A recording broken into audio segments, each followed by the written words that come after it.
All right, now today we're working on a 2013 Charger. Customer went to the dealership and they over torqued the damn oil cooler with the filter housing, and as you can see, this is what we left with. So we gotta go ahead and get that up out of here. You already know I'm gonna put my how-tos in the description, how you get the intake off and all that.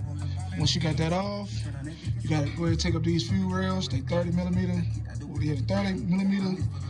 torx head, and then you gotta undo all this harness right here. Once you undo all the harness, right there, be careful because it's plastic and it's brittle and it can break. But once you undo it all and you get this up, it comes right up. And you're gonna have 2 fuel lines on there. Make sure you disconnect the fuel line and be careful taking it off, because if you don't, you can split it, crack it, and then you're gonna need a new one. But yeah, let's go ahead and get that up. And after we get that up, I'm gonna show you how to get the lower intake off.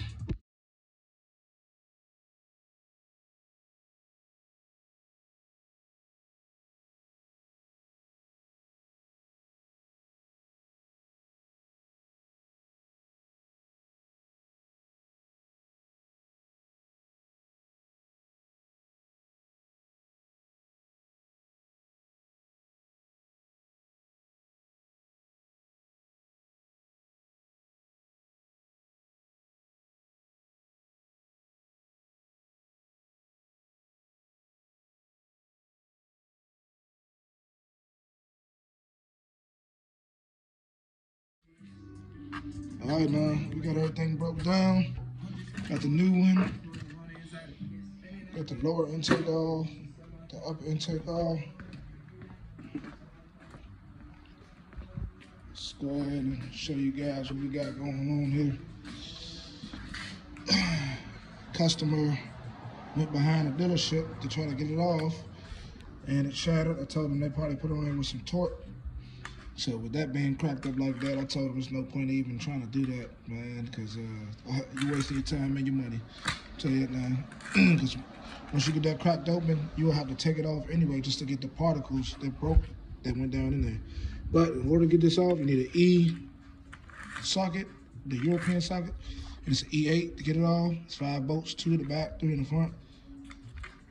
Once you get it off, or once you get that loose, you're gonna need to put some needle nose pliers in there and take that hose off. Once you get that hose off, you take these 2 harnesses off, and then boom, it comes right up.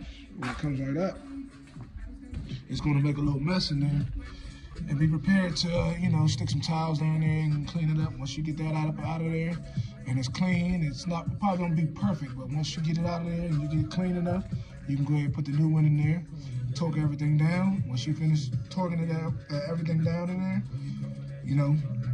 do everything in reverse.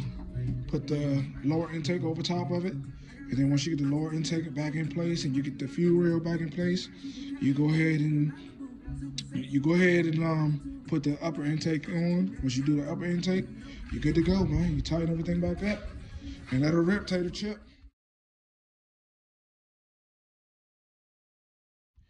All right, hopefully when you buy the new oil cooler, it comes with some lower intake manifold gaskets, so you can go ahead and change the old ones out. As you can see, these are, throwing their way out, got oil stuck all in them and stuff. So what you do is you just take a little pick. They actually have like a little guide right here. You take the pick, pull it right up. Do that all the way around all 6 ports. Get that out of there.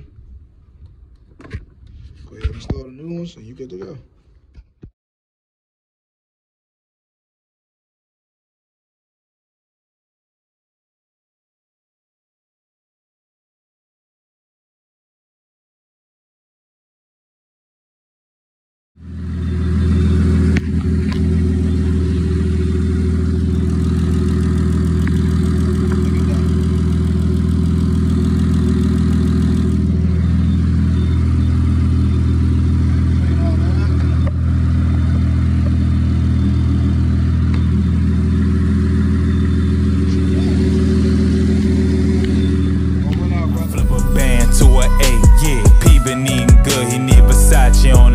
got the gram.